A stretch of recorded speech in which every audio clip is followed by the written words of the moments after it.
करीब 70 से भी ज्यादा माननीय सांसदों ने अपने बहुमूल्य विचारों से इस आभार प्रस्ताव को समृद्ध करने का प्रयास किया है। यहां पक्ष प्रतिपक्ष दोनों तरफ से चर्चा हुई।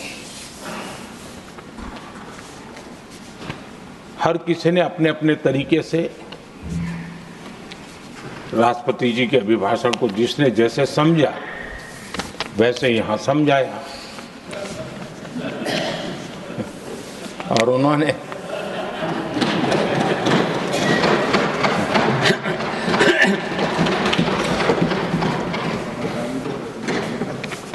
आदरणीय सभापति जी,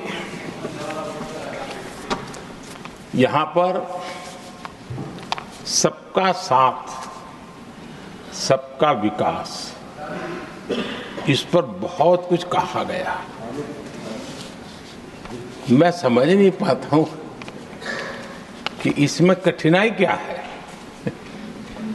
सबका साथ सबका विकास ये तो हम सबका दायित्व है और इसीलिए तो देश ने हम सबको यहां बैठने का अवसर दिया है और उसमें लेकिन जहां तक कांग्रेस का सवाल है, उनसे सबका साथ सबका विकास इसके लिए कोई अपेक्षा करना मैं समझता हूं कि बहुत बड़ी गलती हो जाएगी।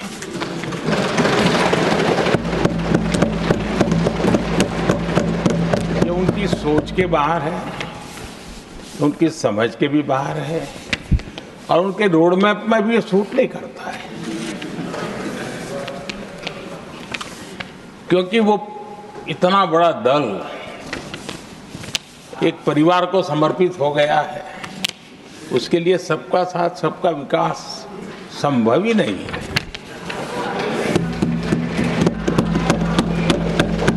आदरणीय सभापति जी, कांग्रेस ने राजनीति का एक ऐसा मॉडल तैयार किया था जिसमें झूठ, फरेब, भ्रष्टाचार, परिवारवाद, तुष्टीकरण सबका गालमेल था। जहां सबका गालमेल हो वहां सबका साथ हो ही नहीं सकता।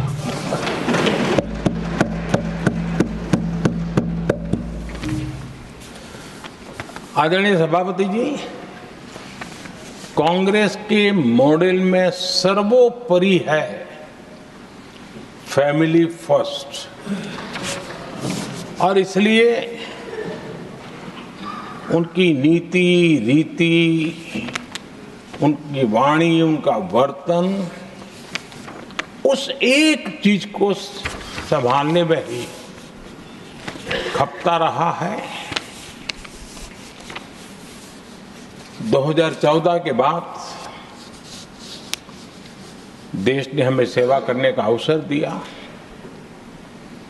और मैं उन देश की जनता का आभारी हूं कि हमें तीसरी बार लगातार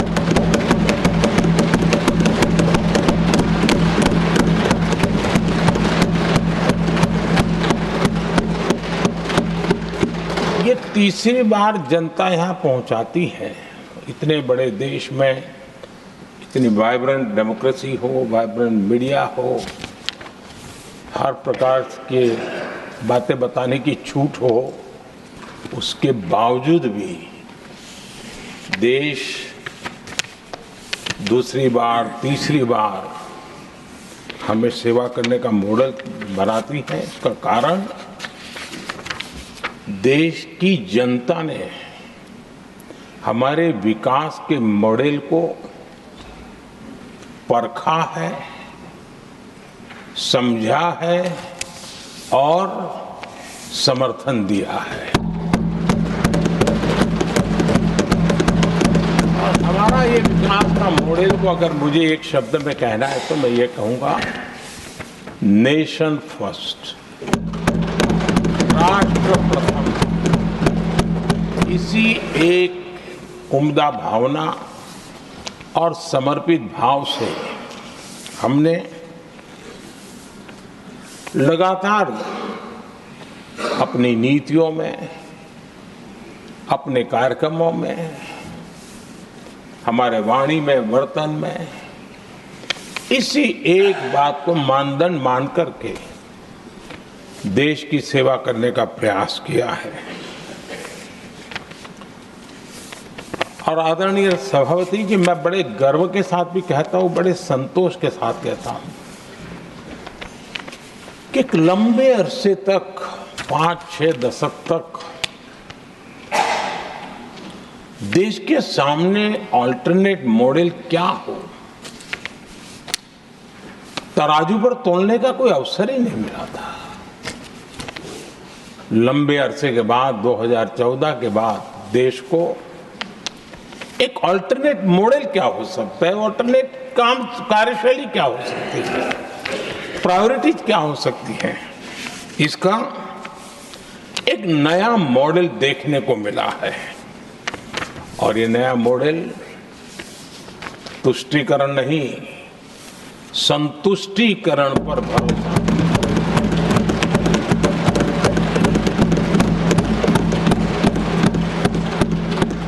पहले के मॉडल में, खास करके कांग्रेस के कालखंड में,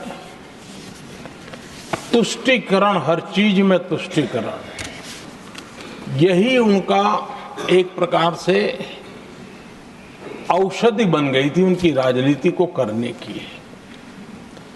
और उन्होंने स्वार्थ नीति, राजनीति, देश नीति, सबका एक घोटाला करके रखा हुआ था। तरीका ये होता था कि छोटे तबके को कुछ दे देना और बाकियों को तरसा कर रखना, और जब चुनाव आए तब कहना, देखो उनका मिला है, शायद आपको भी मिल जाएगा। और इस प्रकार से झुनझुना बांटते रहना, लोगों के आंखों पर पट्टी बांध करके अपनी राजनीतिक सियासत को चलाए रखना, ताकि चुनाव के समय वोट की खेती हो सके। यही कार्य चलता रहा। आदरणीय सभापति जी, हमारी कोशिश रही है कि भारत के पास जो भी संसाधन है, उन संसाधनों का ऑप्टिमम यूटिलाइजेशन किया जाए। भारत के पास जो समय है, उस समय का भी बर्बादी से बचा करके पल पल का उपयोग देश की प्रगति के लिए, जन सामान्य के कल्याण के लिए, उसी पर वो खर्च हो। और इसलिए हमने एक अप्रोच अपनाया, सैचुरेशन का अप्रोच।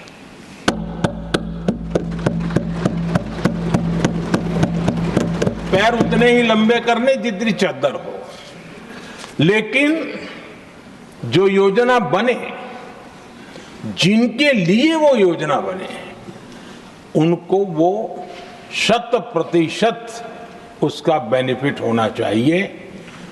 किसी को दिया, किसी को नहीं दिया, किसी को लटका करके रसक रखा और उसको हमेशा प्रताड़ित करते रखना और उसको निराशा की गर्त में धकेल देना, उन सिचुएशन से हमने बाहर आकर के सैचुरेशन अप्रोच की ओर हमारे काम को आगे बढ़ाया है। बीते दशक में हमने हर स्तर पर सबका साथ, सबका विकास की भावना को जमीन पर उतारा है। और वो आज देश में जिस प्रकार से बदलाव नजर आ रहा है, फल के रूप में हम अनुभव करने लगे हैं। हमारे गवर्नेंस का भी मूल मंत्र यही रहा है, सबका साथ सबका विकास। हमारी ही सरकार ने SC ST एक्ट को मजबूत बनाकर दलित और आदिवासी समाज के सम्मान और उनके सुरक्षा के संबंध में अपनी प्रतिबद्धता भी दिखाई और हमने उसको बढ़ाया।